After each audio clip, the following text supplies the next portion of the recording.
June 29 ఆషాఢమాస ఆదివారం శుక్లపక్ష చవితి, పగలు 11:50 వరకు తదుపరి పంచమి.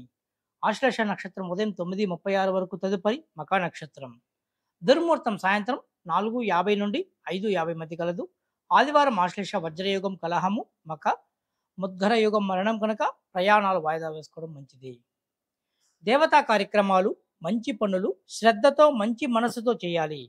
శ్రద్ధతో భగవత్కథలు వినేవాళ్ళు, శ్రద్ధతో అర్చన చేసేవాళ్ళు, శ్రద్ధతో దానం చేసేవాళ్ళు, శ్రద్ధతో భగవద్భజన చేసేవాళ్ళు మనసు లగ్నం చేసి చెయ్యాలి. ఇలా చేసిన పుణ్యాత్ములు ఎప్పుడూ మంచి ఫలితాలే వస్తాయి, శుభాలే కలుగుతాయి. అలాంటి శ్రద్ధ కలిగిన వారు మరియు మానసిక, శారీరక, ఇంద్రియ నిగ్రహం కలిగినటువంటి వాళ్ళు కూడా సుఖము పొందుతారని గురువచనము.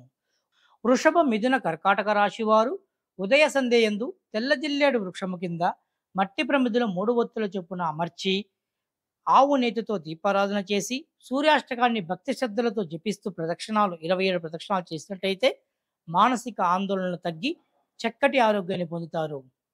జై శ్రీరామ్.